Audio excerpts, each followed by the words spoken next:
obviously all of the latest with Michigan football, everything that's going on, as 2, 3, 4 new reports have come out just since we were on air on Wednesday. And it's interesting because the first thing I would say before we even get into it, this is a pretty good reminder. It's funny, right? We're told in life, I'm sure your parents or grandparents told you, trust your gut, trust your instinct. And I bring it up because when this story broke on Friday, I saw most of the media, oh, it's no big deal. Everybody does it. Screw the NCAA. They're out to get Michigan. And I remember saying to myself, like, am I missing something here? This feels big. This feels like an integrity issue. I'm not anti-scouting other teams, but if you're the only one sending assistant coaches or whomever on the road to scout other teams in person, that feels like a big deal. And as I said, as days have gone on, this continues to get worse and worse. Where we last left the story was actually on Tuesday night. This is like 7 news cycles ago, okay? So where we last left the story was the ESPN report that Michigan staffer Connor Stalions had bought tickets to 30 different Big Ten games with the plan to kind of scout them, and we talked about all that. Since then, here are all the things that have happened because this is all important context here, okay? So one, a Yahoo report came out that said it's not just the Big Ten. There is the report said they scouted Tennessee in person last year, Clemson, Georgia, Alabama, teams that they could potentially see in the college football playoff. That's important, not just a Big Ten thing. And this is now a national scandal. There was a report, by the way, from Football Scoop that they may have shared intel with another school, which is an interesting conversation in and of itself. But from there was a profile by Sports Illustrated on Connor Stalions. Did not make him look good. If you missed that, go back and read it. But where I really want to start is essentially with the report on Wednesday night from the Washington Post, because this is the most damning. This calls the most into question, and it comes just hours before we learned on Thursday the most updated piece of news that the NCAA is on campus at Michigan interviewing people. This is a debacle. This is a disaster, and I don't think this is going to end well for Michigan or Jim Harbaugh. Now, in terms of the Washington Post article, I think everybody knows all of the details, but if you somehow missed it or you don't know everything, essentially what you need to know from the Washington Post is this. It's about, 8-9 months ago, if you remember, a Michigan assistant coach was fired for what were deemed computer access crimes at the time. We don't know what they were. It was not good. Now, it's worth noting we found out on Thursday that the FBI is now investigating that. And so that didn't necessarily have anything to do with this. It didn't, as a matter of fact. The Ann Arbor police said it did not. But at the same time, why it's important is after that incident, Michigan hired its own outside investigators to just kind of figure out what's going on with it. Is there something more that we need to know after this? And it was through that investigation that the Washington Post found out that documents were found and videos were found on kind of the staffers' computers that really kind of drag, in theory, let me put it this way. A lot more information was found by this outside investigation that was already turned over to the NCAA, excuse me. And I bring it up, Michigan fans are questioning, why is an outside investigation turning things over to the NCAA? There's already rumors about how it got to the NCAA. Some people are accusing Michigan people of leaking it themselves. But the information that got out is the important part, and it is what we are here to discuss, because the information is really, really bad. What is the information? We found out that, again, it was more detailed and more in-depth than even the Yahoo report. And Yahoo's done a great job, so it's not a discredit to them.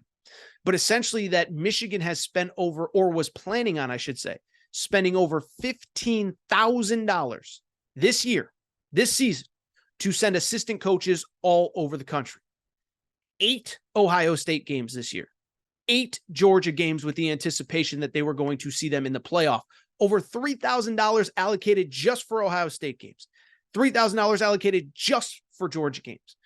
And so I bring it up because this is damning for one simple reason.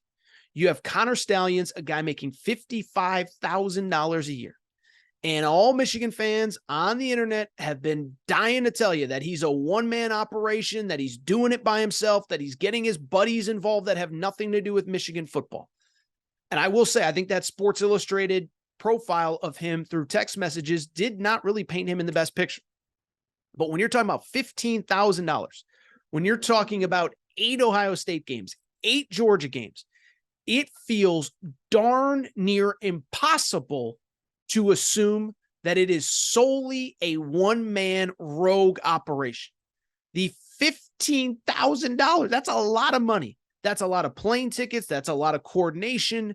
The idea that he was getting all of this outside information from outside the program, getting it back in, disseminating everything without anybody knowing except for him, it's really, really hard to believe it after the Washington Post story. By the way, it's really hard to believe it after you see the videos earlier in the week of him communicating directly with the offensive and defensive coordinators in previous years. Why is that important?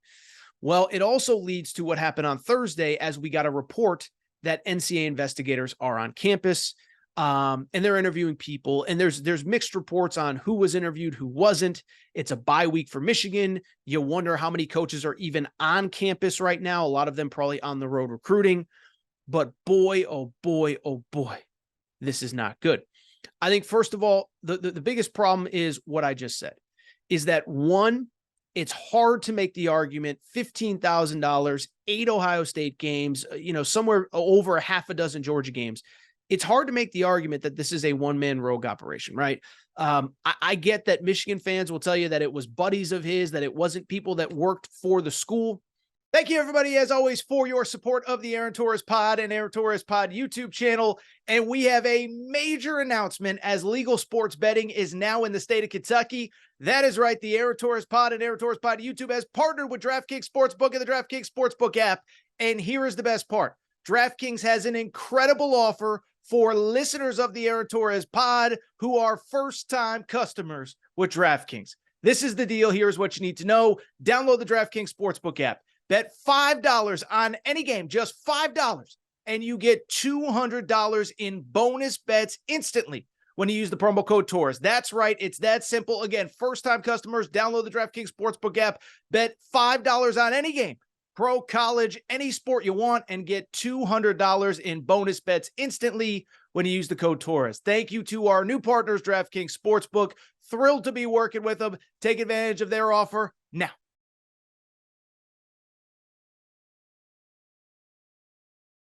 I'm just telling you, it makes it really hard.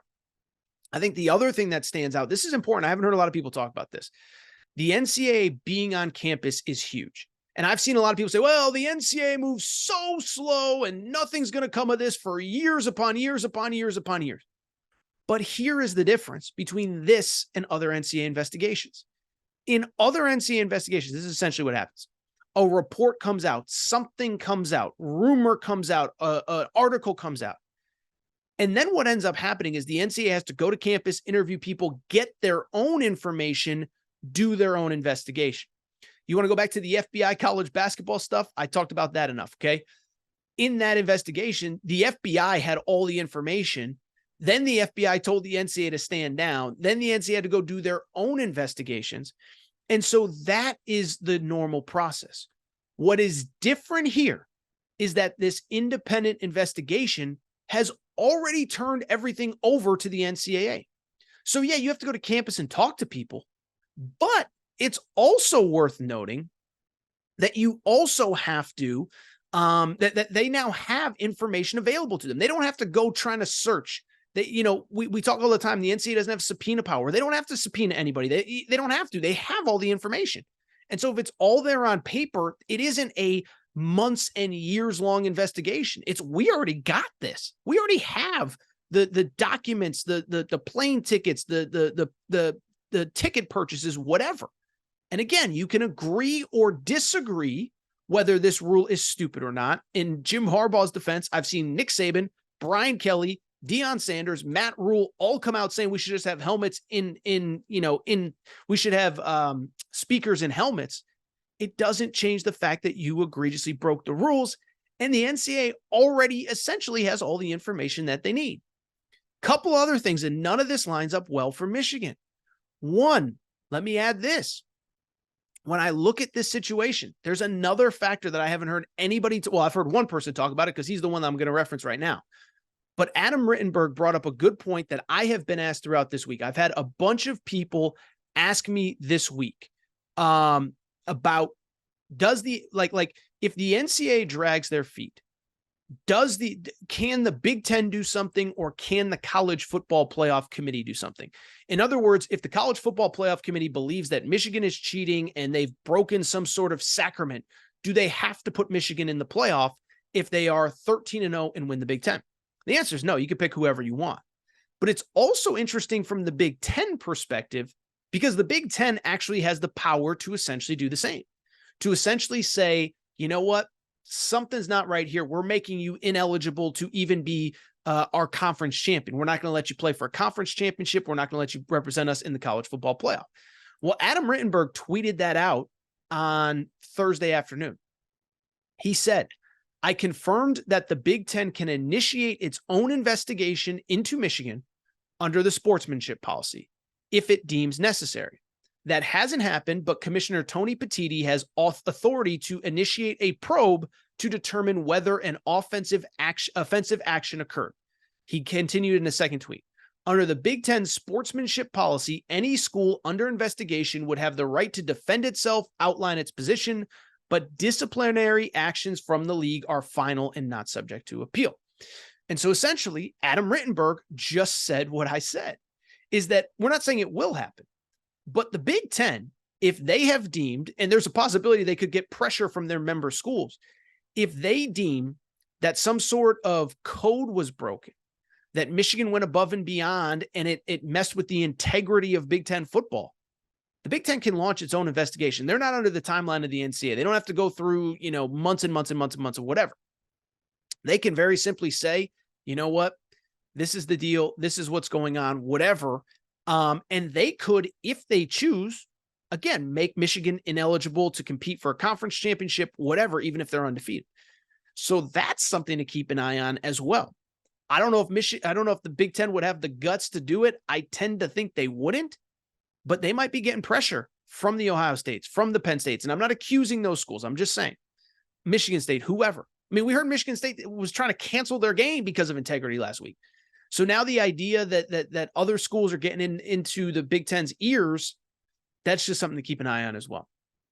Now, in the bigger picture, I think a lot of people are asking me, what do you think is next for this program? And what do you think is next for Jim Harbaugh? Now, listen, what I would say is my reaction is bluntly a lot like a lot of other people's reactions as well. One, it is impossible to know like what's next, right? It's easy to sit here and speculate and this and that, but this is literally an unprecedented thing.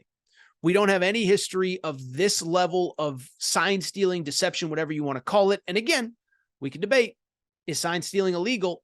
We don't know. Sign stealing is not illegal, excuse me. But what is illegal is to send your representatives to other campuses, something that Michigan egregiously did over and over and over and over and over and over again. This is different. Ohio State's not doing it. Penn State's not doing it. Michigan State's not doing it. Georgia's not doing it. Clemson's not doing it.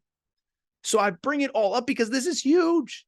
And so we don't know what the NCAA is going to do, but a couple things stand out and I'll get out of here. One, as I said a couple times now, I think it's increasingly hard to see a scenario where it is a rogue operation, right? Because that's what Michigan's going to say. And that's what they should say.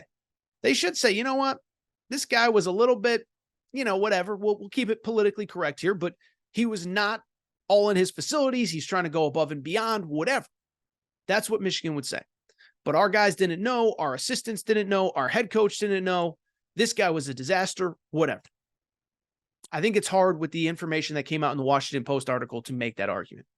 Not saying it's 100% vetted at this point, but if it's accurate, if it came from a private investigation into the school and it got all the way it got to the NCAA, I think it's going to be hard to say that $15,000 was allocated. 8 Ohio State games, 8 Georgia games, and no one knew except for Connor Stallions. Seems very unlikely to me. Finally, what I'll say, listen, I'm not rooting for this to end with Jim Harbaugh not being at Michigan next year. I'm not rooting for it. Listen, I picked Michigan to win the national championship this year. I'm the one that was saying 3 weeks ago they're the best team in college football.